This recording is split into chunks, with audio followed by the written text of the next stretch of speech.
Welcome back. We were just saying in having a bit of conversation before coming on air that for me personally, our next film and this conversation is very important because I need it at this point. We're just about halfway through the film festival. There have been many very, very heavy conversations. Not that any of those conversations weren't concerning beautiful, gorgeous films, but sometimes it's good to just breathe in and breathe out and take a look at a film that depicts a beautiful place, a place to run to in the middle of a very, very busy film festival. The film is In Loco Parentis, and I am here with filmmakers Neasa, Chianain, and David Rane. I hope I came close. Very close. My Gaelic is, it's rusty, it's rusty. Okay. You were good, Terry. That's very good. Thank you very much for being here.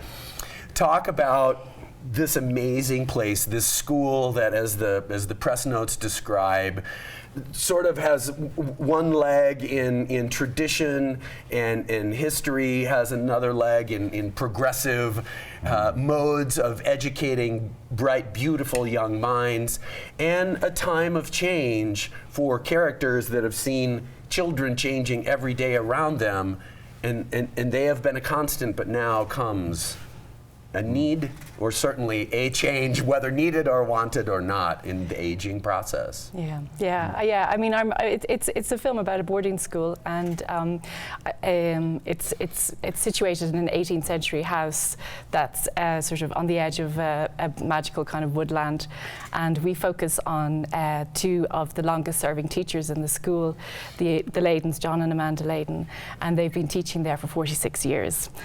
And they've seen a lot of traffic coming through that school, and the headmaster, the current headmaster, while we were filming, was there as a child of 7 too. So yeah. And the children in the school only go up to the age of 12, 13. So it's a primary boarding school. They live in the school.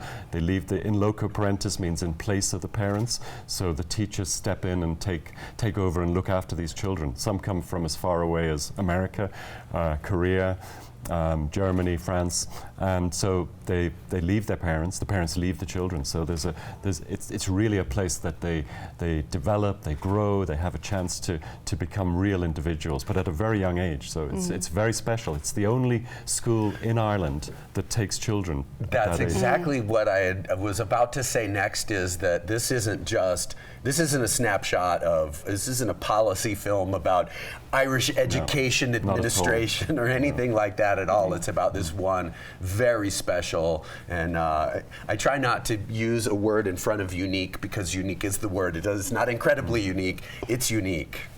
Yeah, I know. When we were pitching this film, that's what we kept saying, this is really a unique world. And of course nobody really believed us until we sort of shot some footage, and then they were like, oh my God, it really is. Children climb trees. You know that something like 80% of children nowadays have never climbed a tree.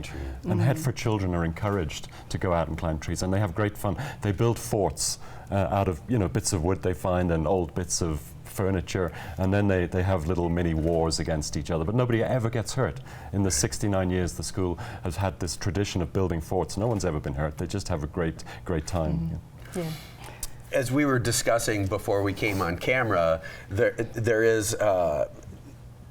is some stillness to the film, and yet there's also a lot of activity, a lot of jumping and hopping around on the part of those of your subjects. Maybe we should take a quick look. I think we have a clip, and then we'll have a better sense for the energy contained. Should we give a bit of context? Yes, please do. So John and Amanda, the couple who've been there 46 years, they met in the school, they married, they lived their whole lives in the grounds of the school, and it's their magical way that they have with children. It's very, very special. And John, who you're going to see in this clip, is he teaches scripture, he teaches Latin, he teaches maths, but he also teaches the school rock band. He's got a very dry sense of humor. Reading arithmetic and rock and roll. Reading arithmetic and rock and roll. And he's got a very dry sense of humor. But I think you fall in love with this couple, John and Amanda. But let's have a look. Here we go, In Loco Parentis. I'm sitting here doing this. All right, you guys, we're back. We're just chatting away. So let's talk a little bit more about this change that is in the offing, or it's certainly on the horizon for our lovely couple, and how that becomes a part of your narrative and how you couch that. Yeah, well, I mean, John and Amanda, they're almost 70, and I think John turned 70 the year we were filming. Wow. And you know, and Headford, there's a lot of stairs in Headford. You know, it's quite a physical place that you for to exist. It's a real 18th century manor house that's been taken over by the school. So there's a lot of walking, and they're getting to the point where they're going, well, what next? But really, there's nothing next for them because this has been so totally their lives, looking after these children, nurturing them, you know, over the years. So. Yeah. So really, like, they're still young in spirit and in mind, but their bodies are kind of, you know, getting old. So, Indeed. Yeah. and I guess they know that the inevitable is on the horizon, but they're determined to keep going as long as they feel that they're relevant to the children, and they are the most loved teachers in the school. And you know, when we were doing our research, we spoke to a lot of alumni, and they were the two names that kept coming up. You know, John and Amanda. They were the ones that left their mark on their lives. So we follow them through a whole school year, and so we see John and Amanda in wonderful intimate situations, like they chain smoke. I saw both of them a cigarette. They sometimes sit at a window and looking out, and they just pass a cigarette backwards and forwards, and they talk about the children, but in the most loving way, and sometimes in a very funny way. I mean, it's Terry.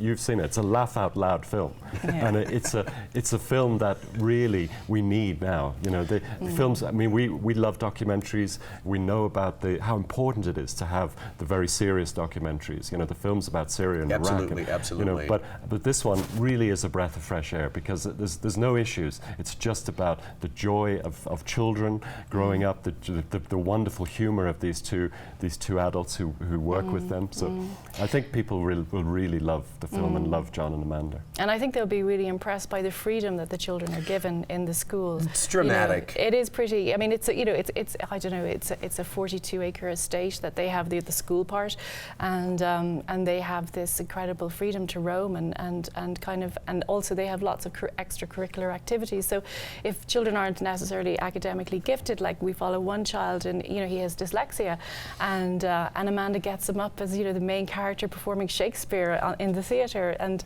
you know it's that kind of thing that every child seems to find his or her own place in and discover who they are within themselves and where they can kind of thrive in life. And I think that's what's quite special about this school, that it gives the children that space and that time and that freedom to discover who they are. And I'll speak only from my own experience based on what I would sort of define as our similar collective ages, that I have the memories of a very, very different way of coming through primary school, etc. We got to keep going, so I want to talk about screenings and social media so you guys can get the information out there and people can connect with your film. Okay. We have a screening in Redstone tomorrow afternoon. It was rescheduled. It had to be cancelled last night because of the outage. There was a power outage and lots of films. So, I did hear about that. Yeah. And then we have a screening in Tower on Wednesday evening. Yeah. And then one in Holiday on Saturday morning. Oh, great. So we've 3 more chances for nice. people to see this one. We had 2 wonderful premieres. The audiences here are so warm, so responsive, and we're just so grateful to be here at Sundance. It's great. Yeah. Well, it's wonderful to have you here. We're grateful for you taking some time to be at Park City Television. Congratulations on an absolutely gorgeous document, and we look forward to seeing you here again on your very next trip. Yes, sir. We do have a website.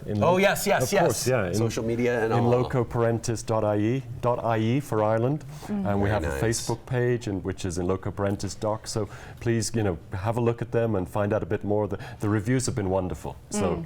And we are hoping that we'll get a theatrical, so we hope it's coming to a cinema near you soon. Fantastic. It all sounds wonderful. I look so forward to all of those successes. Thank you again for being here. Have a wonderful time. Okay, you guys, quick break. Next up, Evgeny Afimienko. It is Cries from Syria, a very serious film that we are looking forward to discussing.